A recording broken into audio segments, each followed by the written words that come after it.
생생하게 상생하며 YTN 라디오 생생경제. 안녕하세요. YTN 라디오 생생경제 김혜민입니다. 오늘 아침에 왜 이렇게 회사가 가기 싫은지요. 6살 난 아들에게 아들 엄마 회사 가기 싫어 어떡하지? 라고 이야기했습니다. 그랬더니 제 아들이 제 손을 꼭 잡고 엄마 그래도 가야 돼 이러더라고요. 그래서 제가 왜 그랬더니요. 돈 벌어야지. 돈 벌어서 나 장난감도 사주고 맛있는 것도 사줘야지. 이러는 거 있죠. 아니 어린 요놈이 벌써 세상을 알았더라고요. 그런데 아들의 그 한마디에 힘이 불끈 솟으면서요. 그래 엄마 다녀올게. 이런 말이 절로 나오더라고요. 생생경제 가족 여러분, 이번 한 주간도 애 많이 쓰셨습니다. 2018년 2월 22일 YTN 라디오 생생경제 지금 시작합니다.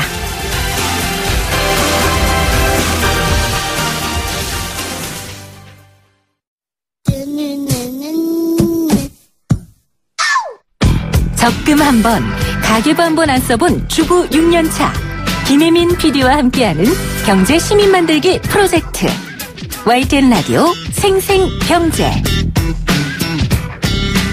오늘 가장 뜨거운 경제 뉴스를 제일 생생하게 전해드리는 시간입니다. 건강보험료가 다음 달부터 계산법이 바뀝니다. 정부에서는 건보료의 형평성을 높이겠다는 건데요. 뜻은 좋지만 이 재정의 지속 가능성도 중요한 문제 중에 하나입니다. 그리고 무엇보다도요. 그렇다면 나는 앞으로 건보료를 얼마나 내야 되나 이게 궁금하실 텐데요. 저희가 친절하게 알려드리도록 하겠습니다. 연세대 보건행정학과 정현선 교수 전화 연결돼 있습니다. 교수님 안녕하세요. 네, 안녕하십니까. 이번 건강보험료 부과체제 개편을 한마디로 하자면 소득 중심으로 건강보험료를 계산해서 부과하겠다. 이렇게 정리할 수 있을까요? 네, 그 방향으로 가고 있다. 뭐 이런 정도. 그러니까 전체 보험료를 산출하는 그 기준이 소득하고 재산으로 크게 나눌 수 있는데 네. 전체적으로 보면 지금까지는 한 87%가 소득 기준이었는데 이게 95% 정도 올라가고 네. 우리가 이제 직장인과 직장인이 아닌 분을 나눌 때 지역가입자라 그러는데 지역가입자의 경우는 이제 한 30%에서 60% 정도로 소득이 올라갑니다. 네. 네. 소득과 재산으로 나누어졌었던 부분인데 이제 소득 중심을 더 힘을 주겠다. 소득을 더 힘을 맞습니다. 주겠다라는 뜻이고요. 네. 우리 이 제도가 2000년대 이후부터 한 번도 바뀌지 않았다고 하더라고요. 예. 네, 그래서 뭐 약 7천만 건에 달하는 연간 이런 민원들이 발생했다라는 그런 조사도 제가 봤는데요. 그럼 어떻게 바뀌는지 구체적으로 교수님하고 좀 알아보도록 하겠습니다. 그러면 이 결과적으로 소득이 적은 사람은 건보료도 적게 내고 소득이 많은 사람은 건보료도 많게 된다는 건데요. 그렇다면 먼저 소득이 적은 사람들, 즉 저소득층의 건보료는 누가 얼마나 어떤 기준으로 줄어들게 됩니까? 네, 이제 직장에 가입돼 있는 사람들은 이제 소득의 한 6% 남짓 이렇게 내니까 정해져 있고요. 네. 대체로 이제 지역 직장이 아닌 분들은 이게 이제 그 봉급이 딱 확정돼 있지 않으니까 그렇죠. 여러 가지 소득 신고된 거라든지 추정한 거라든지 재산이라든지 이런 거를 환산해서 계산을 하게 되는데 네.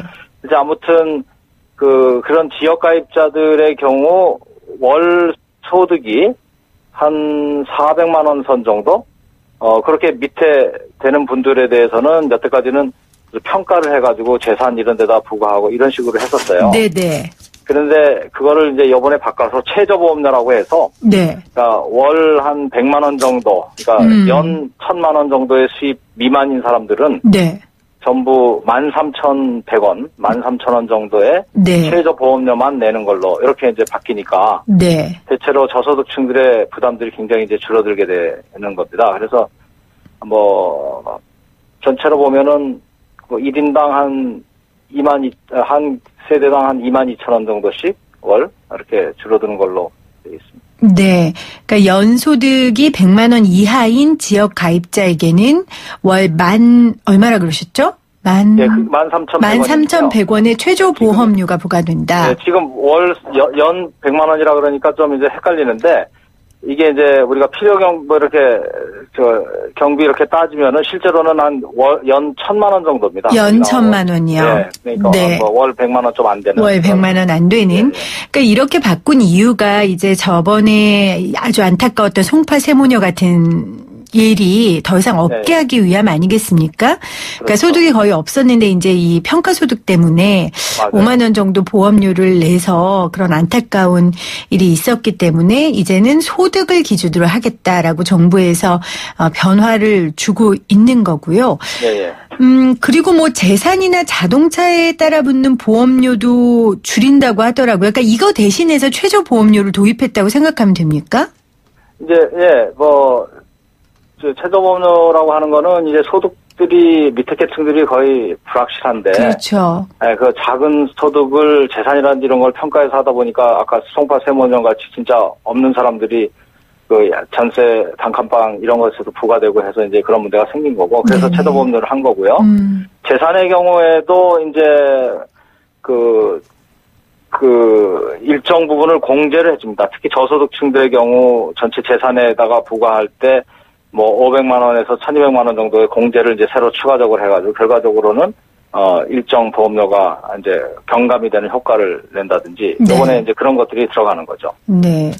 아까 교수님께서 이제 또 하나의 바뀌는 것 중에 하나가 지역 가입자 그리고 직장 가입자들 이렇게 좀 바뀐다고 하셨는데 먼저 이 직장 가입자와 지역 가입자가 헷갈려요. 저는 당연히 이제 늘 직장 가입자였기 때문에 지역 가입자는 어떤 걸 적용받고 얼마나 내는지를 잘 모르겠는데 뭔가 다른 기준이 있습니까? 네, 이제 왜 이걸 복잡하게 나누느냐? 그냥 세금 같으면은 소득이 있으면 소득에다 이렇게 부과하고 재산세도 부과하고 이러면 되는데 이제 건강보험은 원래 이제 연원이 처음에 만들어진 제도 연원이 직장인들을 중심으로 해서 이렇게 만들어져. 우리나라도 77년도부터 큰 사업장부터 시작해서 이렇게 확대해 왔거든요. 네.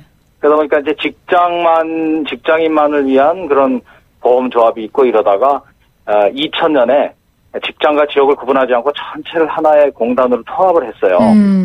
그러다 보니까 기존에 부과하던 방식인 직장인에게 봉급을 중심으로 부과하는 방식하고 직장을 갖지 않은 사람들에 대해서 소득이 좀 파악이 안 되고 하는 부분이 있기 때문에 딴 걸로 하는 방식이 두 개가 이제 나눠져서 있는 거죠. 그래서 그거를 같은 방식으로 하나로 통합해서 하기 상당히 어려우니까. 그렇겠죠. 네, 그러니까 그거를 직장 가입자, 지역 가입자라고 구분을 하지만 실제로는 이제 하나의 보험 안에 통합되어 있기 때문에 돈이 들어오면 일단 부과는 달리하지만 들어오면 하나로 통합되어 있는 그런 상황입니다. 그래서 네, 근데 교수님. 좀 헷갈릴 수가 있겠죠. 네. 직장, 지역 이렇게 하니까. 그런데 어쨌건 직장인들은 정확하게 소득이 들어오는 게 증명이 되니까요. 이 소득을 기준으로 평가를 한다는 게 쉽지만 지역가입자들 같은 경우에 사업소득 파악하기가 어렵지 않습니까?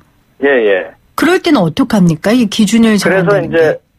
그래서 지역가입자들의 경우는 이제 소득에 대해서 일정하게 매기는 그런 방식이 하나 있고 또 재산이라든지 이런 부분에 대해서 매기는 방식이 또 있고 해서 이제 그걸 합쳐서 보험료가 부과되는 거죠.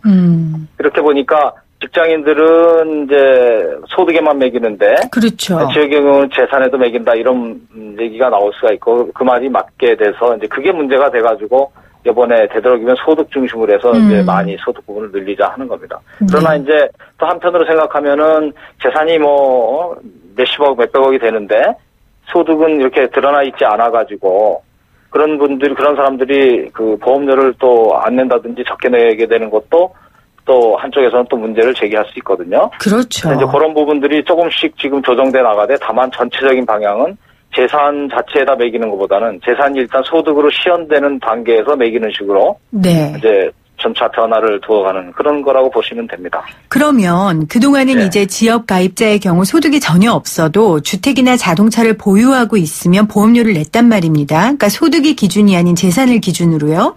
이 부분이 변한다는 건데 구체적으로 어떻게 변하나요? 네, 재산 부분들에 대해서 이제 그걸 없애지 못하고 좀 전에 말씀드린 대로 이제 공제 부분들을 더 늘려서 이렇게 하고 아까 말씀드린 소득에 대해서는 저소득층에 대해서 최저보험료만 매기는 식으로 이렇게 바뀐 거죠. 그리고 이제 지역 가입자들의 경우도 소득이 좀 많은 분들에 대해서는 이렇게 등급 구간으로 매기는데 그 윗부분을 좀 더 그 요율을 좀 높여서 요율을 높인다. 상대적으로 한 2-3% 되는 고소득자들에 대해서는 보험료를 좀 올리고 네. 최저소득 미만에 대해서는 보험료를 경감하고 이런 식으로 구조가 짜야 되는 거예요. 네. 그럼 이제 오르는 분 이야기를 좀 해볼게요. 건강보험료 내는 직장인들, 이 직장인들도 오릅니까? 직장인들의 경우는 이제 기본적으로 소득의 6.2% 정도 내는 그 틀 자체는 바뀌지가 않는데 네. 다만 그 보험료 그러니까 직장 소득 외에 봉급 외에 이렇게 가외 소득이 있는 분들에 대해서 네. 특히 이제 아주 고소득자에 대해서 그 부과하는 게 있었어요. 그 기준을 좀 낮춰서 더 많이 내게 만드는 뭐 그런 정도의 그 새로운 변화가 있습니다. 네. 그러니까 옛날에는 연 그 보수 외의 소득이 7,200만 원을 넘어가야만 이제 추가적으로 냈는데 네. 그 기준을 3,400만 원으로 낮춰가지고 그래서 3,400만 원을 넘으면 거기에 대해서 또 부과하는 이런 식으로 이제 고소득자에 대한 추가 부과가 생겼습니다. 네, 그러니까 저 같은 그냥 일반 직장인 같은 경우는 걱정 안 해도 된다는 말씀이시죠? 그렇죠. 뭐 1% 이내 안 드신다고 생각하시면은 아마 추가적인 부담은 없을 겁니다. 네. 그러면 또 하나의 이슈 중에 하나가 이 무임승차입니다. 저희가 늘 건강보험 얘기할 때마다 이 무임승차 얘기하지 않습니까? 이제 소득이나 네. 재산은 많은데 자녀의 피부양자로 들어가서 보험료 안 내는 이런 분들은 어떻게 됩니까? 그래서 이제 피부양자 문제도 계속 제기가 되고 소득이 있는데 자녀들에 이렇게 들어가는 경우도 이제 그 피부양자가 되기 위한 조건을 좀 까다롭게 했어요. 네네. 그래서 일단 형제 자매들은 기본적으로 안 되는 걸로 하고, 네. 부모의 경우도 뭐 재산이 그 가표 기준으로 한 5억 4천만 원. 네. 지금 9억이면은 9억을 넘으면 안 됐는데 그걸 네. 좀 낮춰서 5억 4천만 원이 넘는다든지, 뭐 그 연소득이 지금까지는 금융소득, 무슨 소득 여러 가지가 각각 4천만 원을 초과하는 경우만 제외했는데 네. 합쳐서 3,400만 원을 초과하면은 이제 들어가는 거죠. 그러니까 상당히 많은 분들이 피부양자에서 이제 그 제외가 되는 그런 효과가 있습니다. 이거를 이제 좋게 보면은 건강보험이 그 직장 아닌 피부양자들까지도 포함해주는 그런 의미로 옛날에는 이제 활용이 됐지만 네. 어느 정도 부담 능력이 있으면은 독자적으로 돈을 내는 식으로 이제 좀 제도가 바뀌는 거죠. 네.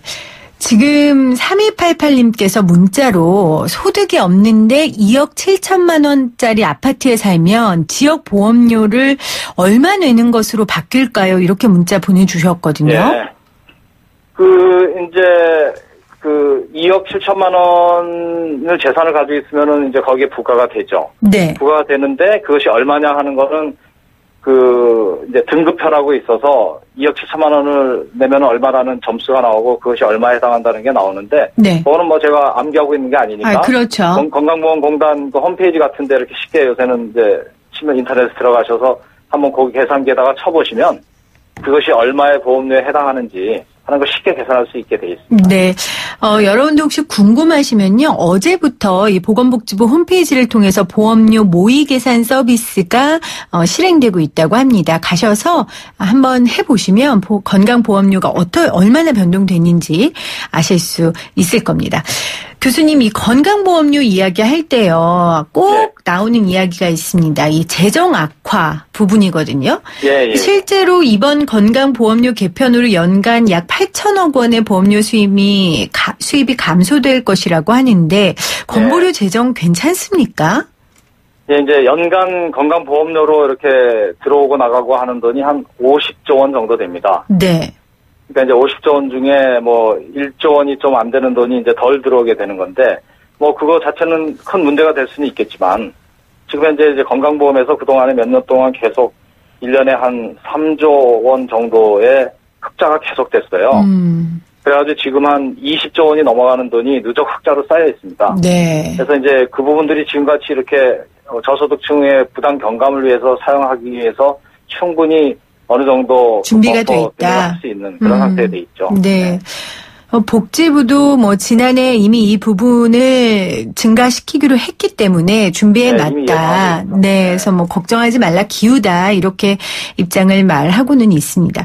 교수님 또 하나는요. 오늘 뉴스 보니까 이 복지부가 빈곤층의 경우에는 부양가족이 있어도 10월부터 주거비를 받을 수 있다고 하더라고요. 네. 여기 관련된 내용도 좀 설명해 주신다면요. 예, 뭐 제가 그건 이제 생활보호 관련한 얘기 같은데요. 네네.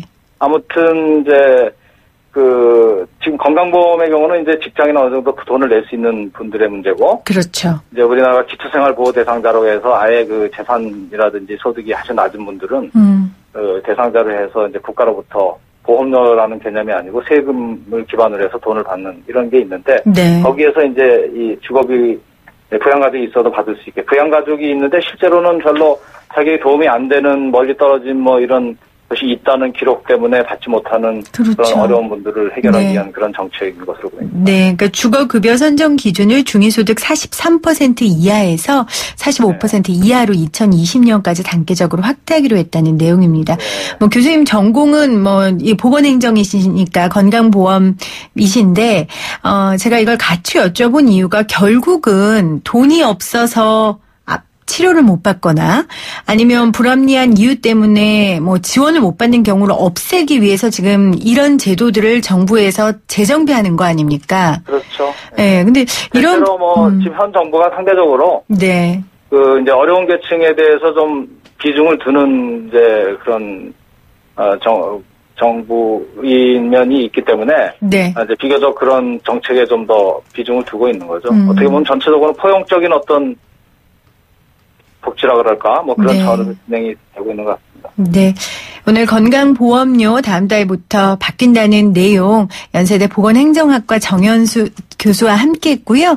네, 지금은 정형선이고요. 네네. 조금 전에 전화 연결 잘 안 돼서 이렇게 한 거 죄송합니다. 네, 교수님 만나서 인터뷰를 했으면은 제가 이름도 안 헷갈렸을 텐데. 제가 택시를 못 잡아가지고 갑자기 그렇네요, 교수님. 다음번에 스튜디오에서 모시고요. 저희가 네. 조금 더 자세한 말씀 나누도록 하겠습니다. 그러세요. 고맙습니다. 감사합니다. 들어가세요.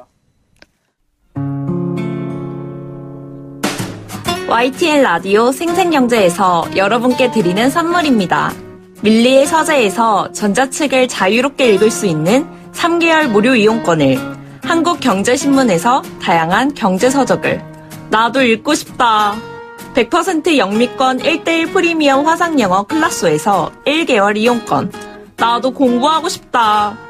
자연으로 빚은 톡 쏘는 아름다움, 주식회사 테미스의 테미스 센텔라 탄산팩 세트, 유해 성분 없는 순하고 순한 보습크림 아이스크림 크림, 나도 쓰고 싶다를 보내드립니다. 이 푸짐한 선물 받으실 수 있는 방법입니다. 지금부터 제가 내는 퀴즈 잘 들으시고요. 샵 0945 우물정 0945로 문자 보내주세요. 오늘의 생생 퀴즈입니다. 다음 달부터 이 보험료의 부과 기준이 바뀌게 됩니다. 저소득층의 보험료는 줄어들고요. 고소득 직장인의 보험료는 일부 인상이 되는데요. 정부는 이번 개편으로 전 국민의 25%가량이 영향을 받을 것으로 예상하고 있습니다. 국민건강보험공단 홈페이지에서 자신의 예상 보험료도 미리 확인해 보실 수 있다는 것 잊지 마시고요. 오늘의 생생 퀴즈 나갑니다. 4대 보험 중 하나로 매월 보험료를 납부하면 질병에 대한 치료비를 일정 부분 보장해주는 이 보험은 무엇일까요? 1번 건강보험, 2번 고용보험입니다. 정답 보내시면서요. 여러분 이번에 개편된 이 제도에 대한 여러분의 생각과 의견도 같이 받도록 하겠습니다. 1번 건강보험, 2번 고용보험입니다.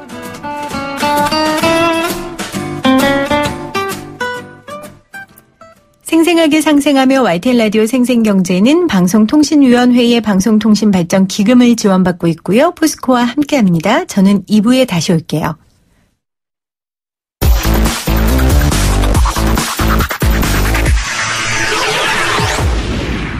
생생하게 상생하며 YTN 라디오 생생경제. 나만 몰랐던 경제 이야기. 이것도 경제야? 우리 주변에 벌어지는 많은 일들을 경제학적으로 분석해보는 시간입니다. 이것도 경제야. 생생경제 과외 선생님, 경향신문 박병률 기자 나오셨어요. 안녕하세요. 네, 안녕하세요. 기자님, 우리가 이거 아이템 정할 때요. 네. 제가 막 던지잖아요. 네. 우리 이거 해봐요. 우리 이거 해봐요. 그럼 어떻게 그걸 다 받아서 해오시더라고요. 네. 제가 할 말은 아닌가요? 비법이 뭔가요? 아니, 비법이 아니라 가장 긴장되는 순간이죠. 이것저것 막 던지니까. 근데 그걸 또 다 해오시잖아요. 네. 여러분들 이게 이렇게 만들어지고 있습니다. 제가 이 난민 문제, 그 제주에 머무르는 이 예멘 난민 문제 관심이 좀 많았고 어제 오프닝으로도 여러분과 함께 나눴는데 이걸 좀 경제학적으로 풀어보자. 경제학적으로 설명해보자. 제가 이렇게 기자님한테 부탁했더니 또 그거를 이렇게 잘해오셨어요. 여러분들 기대하고 네, 들어주시기를 바랍니다. 이 문제 한번 짚어보기 전에요. 먼저 난민에 대한 정의를 좀 이야기해 주시겠어요? 그래서 법적으로는 여러 가지 내용들이 많을 것 같은데요. 네. 근데 우리가 상식적으로 좀 생각을 하면 될 것 같습니다. 여러 가지 정치적인, 경제적인 이유로 네. 자신의 그 특정 지역, 그러니까 나라에서 머무를 수 없는 그런 분들, 이렇게 정의하면 무난하지 않을까 싶은데요. 물론 네. 이게 조금 더 우리가 법적인 문제, 그리고 이제 어떤 정의를 해야 되는 문제는 또 다를 수가 있을 것 같습니다. 그러니까 인종이나 종교나 정치적이나 사상적 차이로 이렇게 박해를 받아서. 그렇죠. 이렇게 외국이나 다른 나라로 이렇게 탈출하는. 네. 그러니까 지금 예멘 난민 같은 경우에도 그 안에 언론인들, 고문받은 군인들 이런 분들이 포함되어 있다고 하더라고요. 그렇죠. 경제적인 문제도 있을 수 있겠지만 네네. 주로 이제 정치적, 사상적인 이유로 네. 머무를 수 없는 분들. 그리고 또 만약에 전쟁이 난다든가 또 이러면 정말 경제적인 어떤 사회적인 환경 문제도 있을 수가 없는 분들이니까 네네. 여하튼 어떤 이유든지 자기가 원래 있던 곳에서 살 수 없는 네. 그리고 그 나라 지위를 유지할 수 없는 분들 우리가 이렇게 생각하면 되지 않을까 그러니까 싶습니다. 범죄나 개인적인 일탈 때문이 아니라 그렇죠. 네. 그런 다른 이유 때문에 이렇게 탈출하고 도망오는 그런 사람들을 이제 난민이라고 정의하는데요. 네. 리얼미터의 조사를 보니까 난민 수용을 반대한다. 그러니까 지금 제주도 예멘 난민 수용을 반대한 데가 49%. 네. 찬성한 데가 39%예요. 네. 기자님은 개인적으로 어떤 편이세요? 저는 개인적으로 찬성입니다. 어떤 난민을 이유로요? 받아들여야 된다라는 생각입니다. 네. 먼저 우리가 사실 과거에 많은 빚을 졌잖아요. 사실 그 일제시대만 하더라도 일제강점기 때 네. 많은 분들이 하와이라든가 이런 곳으로 떠나셨는데 그건 사실상 우리 그렇죠. 난민으로 봐야 되는 부분들이 있고요. 또 난민은 아닙니다만 우리가 한창 어려웠던 시절에 독일 가서 일을 했다든가 사실 대한민국이라는 나라가 상당히 빚을 많이 졌거든요. 저는 저희가 그 1인당 이제 GDP 3만 달러라고 하면 이제 다른 나라들도 좀 지켜봐야 되지 않느냐. 이 말은 또 다르게 해석하면 일종의 또 보험이죠. 우리가 베푸는 게 아니라 네. 우리가 받은 것에 대해서 되갚는 것도 있지만 또 미래에 또 대한민국이 항상 또 잘 나간다 할 수는 없으니까 그럼요. 우리가 어떤 식으로 정치 외교적으로 어려움을 겪었을 때 다른 나라에 야 우리 좀 도와줘라고 말할 수 있는 하나의 장기 보험으로 생각하면 어떨까.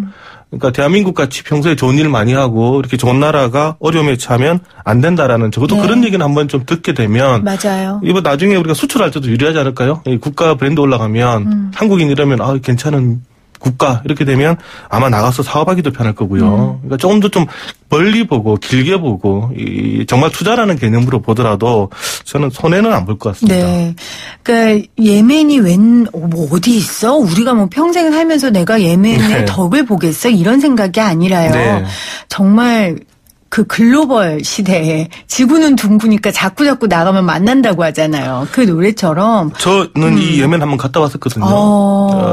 여기 예멘에 예전 우리나라랑도 사실 좀 관련이 좀 있습니다. 원양어선들이 많이 기착을 합니다. 과거에 우리나라 배가 소말리아 해적한테 피랍이 된 적이 있었는데 10년 전에 그때 한번 취재를 했었는데 그때 풀려나서 왔던 첫 기착지가 예멘이었습니다. 그렇군요. 그러니까 다 연결이 되는 거죠, 결국은. 그렇죠. 그때 우리 외교부가 예멘 외교부에게 부탁을 많이 했었거든요. 다 결국 연결이 되어 있는 겁니다. 네. 지금 우리 기자님이 경제학적으로 나는 찬성하는 논리를 대주셨는데 네. 난민을 반대하는 이유 역시 경제적인 문제가 클 거예요. 일단은 복합적일 것 같아요. 일단 정치적인 문제도 있을 거겠죠. 그렇죠. 정서적인 반감 같은 거. 이 리얼미터 자료도 제가 쭉 보니까 상대적으로 서울은 좀 찬성이 높습니다. 근데 지방은 좀 반대가 높고요. 왜냐하면 서울은 좀 외국인들이 많은 도시고 개방된 도시다 보니까 찬성하는 비율이 좀 많고 네.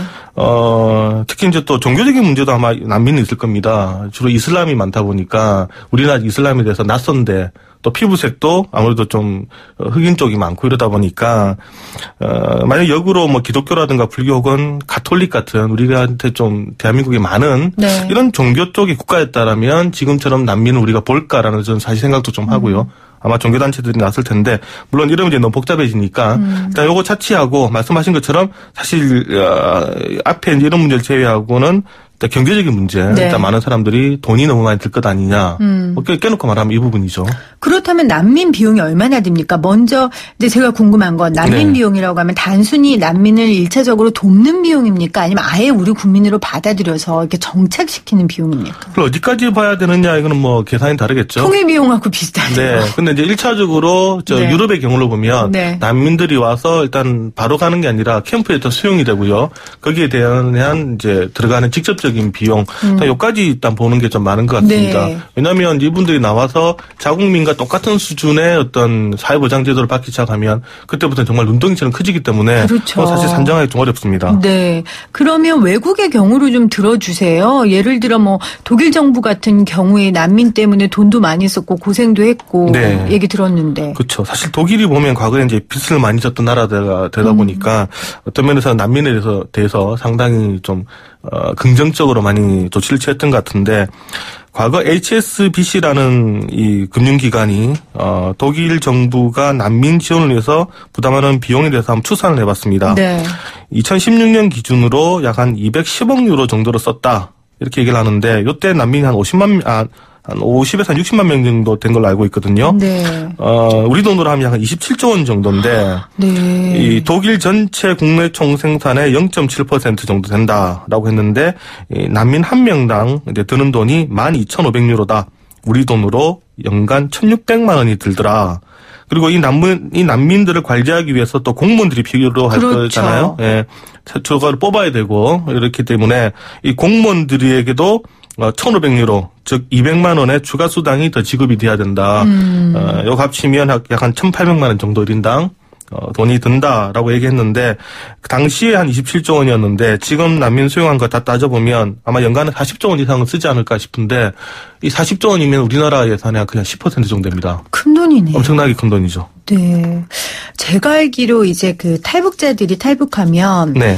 집을 한 채 해주고 정착금으로 일시금으로 1,000만 원을 준다고 네. 그거 했나요? 네. 물론 제 정확한 정보는 아닙니다. 네. 그랬던 것 같은데 이제 그거는 탈북자고 우리의 민족이라는 좀 생각이 있지만 이건 진짜 그런 것도 아니고 생면부지 모르는 외국인들이잖아요. 그렇죠. 그런 네. 국민들을 난민을 나의 국민으로 받아들이고 이렇게 재정을 지원한다는 게 사실 쉬운 일은 아니에요. 어렵죠. 그거는 맞습니다. 그리고 또 하나가 네. 일자리예요. 네, 사실 맞습니다. 이게 저는 더 예민할 것 같아요. 네, 그렇죠. 이 난민들을 좋다고 하면 일단 우리가 어떻게 수용까지 해주겠다. 네. 그리고 그러면 계속 있을 수는 없잖아요. 언젠가는 이 수용소에서 나와야 되는데 나오면 결국 이제 우리랑 섞여 살 수밖에 없는데요. 문화적인 충돌을 차치하고 나서라도 결국 이제 이분들이 일자리를 갖게 될 텐데 문제는 이렇게 온 난민들 중에서 물론 이 아주 지식인층도 있겠습니다만 생면부지의 나라에 와서 그렇죠. 뭐 예멘 난민들이 와서 대한민국 제주도에 살 수 있는 일이라는 게 사실 한정돼 있거든요. 그렇죠. 그러다 보니까 소위 말하는 이제 저임금 일자리를 많이 찾을 수밖에 없을 텐데 이렇게 되다 보면 우리도 사실 저임금 일자리 있으신 분들이 사실적인 네. 약자인데 네. 약자가 약자로 인해서 피해를 당하게 된다. 이제 이런 부분에서 정서적인 반감이 많이 생길 수밖에 없습니다. 이런 부분이 사실 외국인 노동자 문제랑도 항상 충돌을 하고 있거든요. 기업, 중소기업에서는 가급적 외국인 노동자를 우리가 많이 받아들이자. 네. 왜냐하면 임금이 적으니까. 네. 근데 이렇게 되면 노동시장이 흔들리니까 또 노동계에서는 안 된다. 이렇게 지금 반대를 하는데 외국인 노동자의 경우에 지금 국내 한 100만 명 정도 지금 들어와 있다. 이렇게 보고 있습니다. 근데 이 100만 명 중에 또 상당수가 조선족 분들인데. 네. 뭐 바로 체감하고 있잖아요. 식당 가면 웬만하면. 쉽게 보죠. 예, 쉽게 뵙죠. 조선족 출신의 이제 우리가 이모님들 여기 계신데. 이러다 보니까 지금 우리나라 실업자가 지금 100만 명입니다. 근데 외국인 노동자 일하고 있는 분이 100만 명이다. 그러면 산술적으로 외국인 노동자만 없으면 실업 문제 상당히 해결될 수 있지 않느냐. 라고 이렇게 단순하게 산술적으로 볼 수가 있는 거죠. 네. 물론 우리 실업자 100만 명이들에게 이런 저임금 노동을 줬었을 때 일할 거냐라는 건 또 다른 문제입니다만 확실히 이제 저임금 일자리 쪽에서는 잠식을 당하는 거고 최소한 이렇게 생각해 볼 수 있죠. 이런 분들 없었으면 내 봉급이 더 올라갈 수 있는데 이런 분들이 자꾸 저임금으로 막아주니까 내가 예컨대 뭐 청소를 한다든가 일용직 노동자인데 임금이 안 오른다. 그러면 상대적으로 손해보는 거니까 충분히 불만을 가질 수가 있죠. 그러니까 하겠다는 사람이 없으면 내 몸값이 조금 올라가는데 그렇죠. 이렇게 난민들이나 외국인 노동자들이 들어와서 이런 저소득들이 하는 일들을 하면 이제 나의 가치가 그만큼 떨어진다는 거죠. 그렇죠. 내 일자리도 위험하고 그런 생각들을 하시는데 그럼 이렇게만 생각해야 돼요? 정말 이런 분들이 들어오면 경제적으로 손해다. 이렇게 결론을 내야 됩니까? 그렇죠. 모든 경제는 우리 비용이 발생하면 또 거기에 또 다른 또 편익이 발생하는데 확실히 우리 한국 경제에 도움되는 부분도 있습니다. 독일만 해도 그때 기준으로 0.7%를 난민 비용으로 쓴다. GDP 대비 0.7%를 쓴다고 말씀을 드렸는데 HSBC의 그 자료를 보면 GDP의 0.4% 정도는 지출 효과로 인해서 늘어나는 효과가 있다. 그러니까 성장 효과도 0.4% 있다고 밝혔습니다. 전체적으로는 그렇다면 GDP 대비 0.3%포인트 정도는 손실이다 얘기인데 하지만 지출 대비해서 우리가 얻는 것도 있으니까 무작정 손해는 아니란 얘기고요. 왜냐하면 이분들이 한국 와서 결국은 뭘 쓰기 시작하면 내수가 되는 거잖아요. 어쨌건 쓰긴 쓰죠. 안 쓰실 수가 없죠. 기본 생활을 하셔야 되니까. 그렇죠. 물도 제공을 해야 될 거고 뭐 먹을 거라든가 그러면 거기서 또 내수 경기에 돈이 또 흘러가는 효과가 있기 때문에 무작정 우리가 쓴 돈 100% 다 손실이라고 보기는 어렵습니다.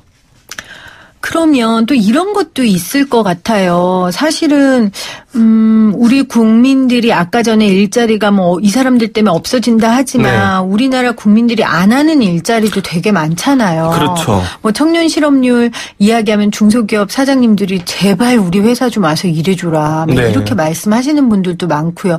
이분들이 우리를 대신해서 하는 일 그것도 경제적 가치가 있는 일 아닙니까? 네, 맞습니다.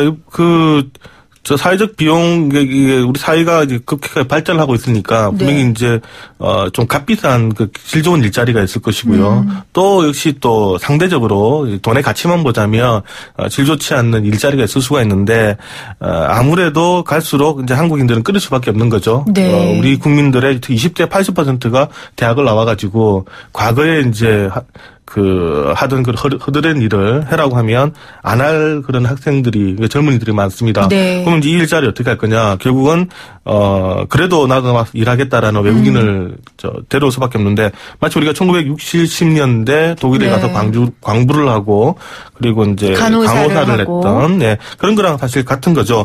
그래서 이제 조선족의 경우도, 지금 이제 국내에 들어와 있는 조선족도 한 80만 명 된다라고 얘기가 되어 있는데, 그 중에 한 50만 명 정도가 실제로 일을 하고 있다 이렇게 추정을 하는 그런 지금 데이터도 있습니다. 이 조선족에 대한 최근에 어떤 부정적인 여론이 많으니까 아니다. 우리 조선족들도 한국에서 상당히 역할을 하고 우리가 생산 유발 효과를 일으키고 있다.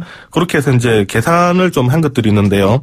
그 자료를 찾아보니까 조선족 분들이 한국에 들어와서 창출하는 경제 규모가 약 한 1조 6천억 정도 되더라. 한 달에 한 195만 원 정도 번다고 가정을 하면 전체 50만 명 일하는 그 계산을 해서 이 정도 된다라고 지금 또 얘기를 합니다. 사실 생각해 보면 지금 서울만 하더라도 조선족 분들이 주로 많이 사는 동네가 있죠. 일부 동네 많이 사는데 맞아요. 만약에 그 동네에 그렇다면 조선족 분들이 없다면 과연 그 동네의 경기가 지금보다 좋을 거냐 생각을 해보면 또 딱히 또 그렇지도 않다라는 부분이 있고요. 또 하나는 사실 난민이라든가 뭐 조선족 혹은 외국인 이런 우리랑 다른 분들이 국내에 들어왔을 때 우리가 생각하지 못했던 또 유무형의 또 우리한테 또 도움이 되는 것들이 있습니다.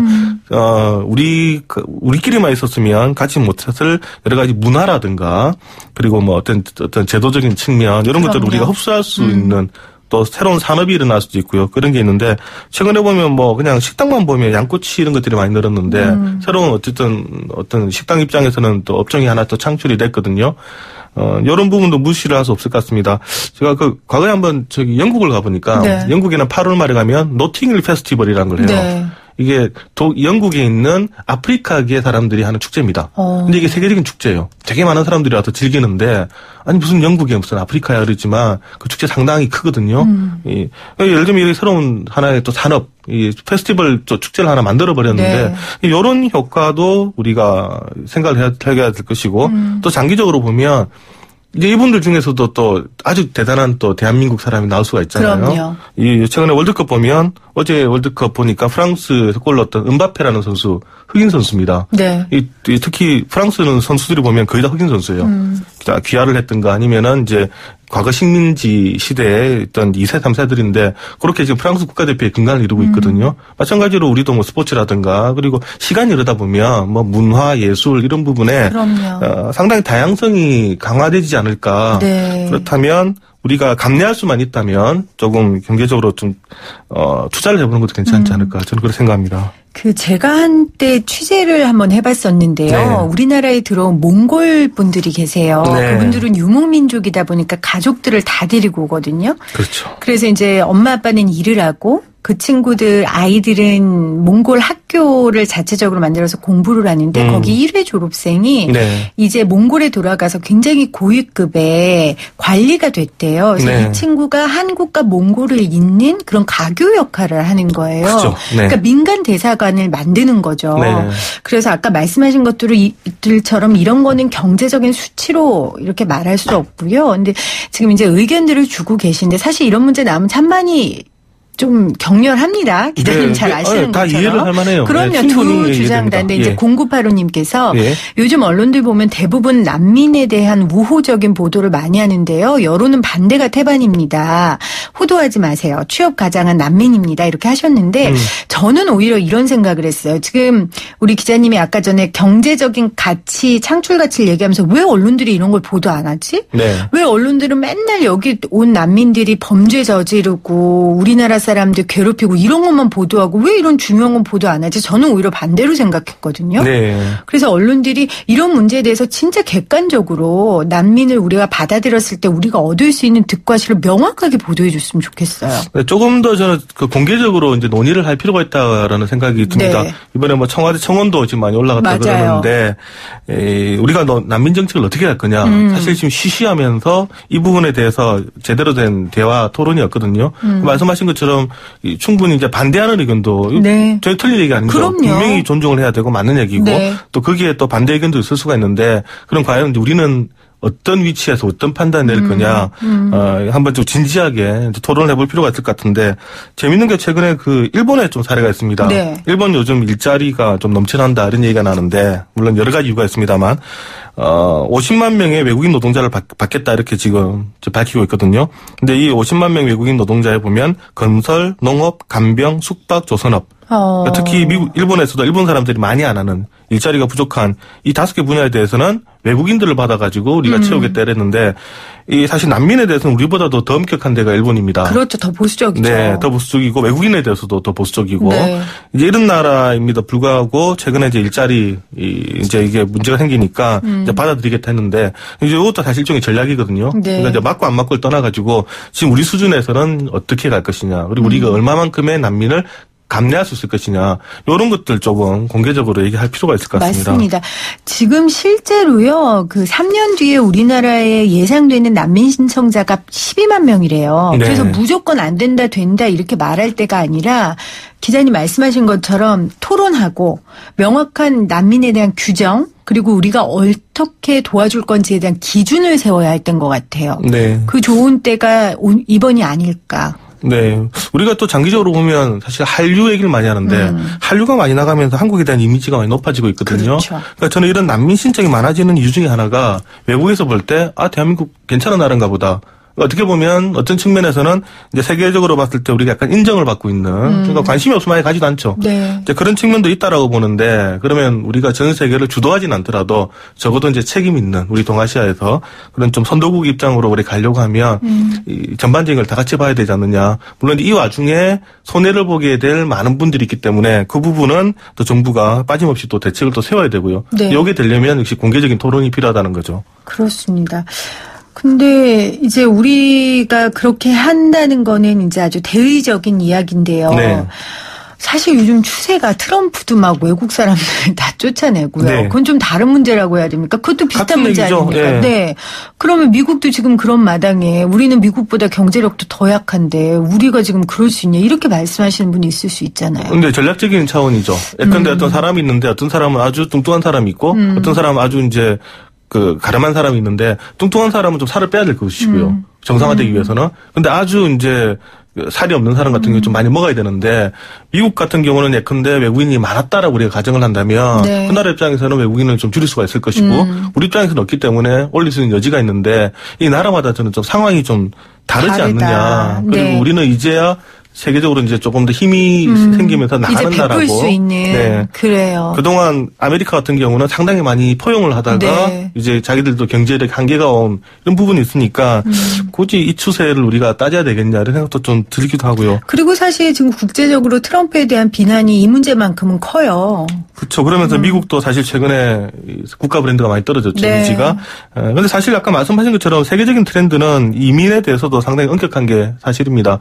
호주라든가 최근에 캐나다 이런 데 이민 가려고 하면 웬만한 지금 직장을 가지고는 이민 신청 안 받아주거든요. 그만큼 전 세계가 어렵고 힘들고 그런 사정은 맞습니다. 어렵고 힘들 때 제일 고통받는 사람은 더 어렵고 더 힘든 사람들이잖아요. 그렇죠. 그러니까 제주도에 있는 아까 말씀드린 것처럼 예멘인들 중에 뭐 납치됐다 고문당한 언론인, 총상을 입은 남성도 있었고요. 또 우리나라만 해도 미국으로 김대중 대통령이 이제 정치적인 이유로 그렇게 가셨던 거, 그것도 뭐 정치적인 망명 하시려고 했었던 거잖아요, 그렇죠. 원래. 그런 부분들이 많죠. 네. 인도적인 부분. 근데 참 재밌는 게, 이 어느 나라나 그렇습니다. 지금 어려워가지고, 특히 인권 문제 이런 부분들은, 우리가 지금 당장으로서는 어떤 그 경제적인 그리고 즉각적인 반응을 할 수밖에 없는데 네. 장기적으로 시간이 10년, 20년, 50년이 지나고 보면 결국 평가받는 거는 보편적인 인권이거든요. 그래요, 맞아요. 네, 지금 당장은 되게 손해라고 생각을 하는데 나중에 보면 영국의 경우도 보면 과거에 그런 논쟁이 있었습니다. 1800년대 초반에 노예 무역을 두고 이걸 어떻게 할 것이냐. 근데 영국의 이득을 위해서는 당연히 유지를 해야 된다라고 하는 쪽이 큰 힘을 얻었습니다만 결국 100년이 지나고 보니까 노예 무역은 맞지 않다라고 주장했던 쪽이 역시 대단했다. 재평가를 받았습니다. 그러니까 누가 중심이었냐. 이 평가가 시간이 지나면서 바뀌었는데 이런 보편적인 인권 문제는 결국 장기적으로 보면 이 답은 사실 나와 있습니다. 네, 여러분들도 한번 경제적 이득, 손실 한번 잘 따져보셔서 이 난민 문제를 조금 스스로 좀 재정의 하셨으면 좋겠습니다. 오늘도 함께해 주신 경향신문 박병률 기자님 고맙습니다. 네, 감사합니다. 오늘도 정답 많은 분들 보내주셨어요. 9397님 건강보험입니다. 특징료 없다니 건강보험이 진정 서민의 아픈 곳을 어루만져주고 있습니다. 5673님 건강보험 정말 정의롭고 고마운 제도입니다. 국민 여러분 참고로 저 월 5만 원 내고 있습니다 하셨어요. 건강보험 저 직장 가입자예요. 현 정부의 포용적 정책 바람직한 방향입니다. 1803님 제대하고 노점에서 와플 팔며 방송 크게 틀어놓고 일합니다. 우와 고맙습니다. 오늘 벌써 64,000원 팔았습니다. 얼른 학비 모아서 복학하고 싶네요. 충성하셨는데 이 젊은 기운이 여기까지 느껴지는 것 같습니다. 고맙습니다. 3288님 건강보험료 알기 쉽게 설명해 주시는 PD님 고맙습니다 했는데요. 저도 방송 준비하면서 공부 많이 합니다. 오늘도 함께해 주신 여러분 방송 들어주셔서 감사하고요. 저는 월요일 날 다시 오도록 하겠습니다. 고맙습니다.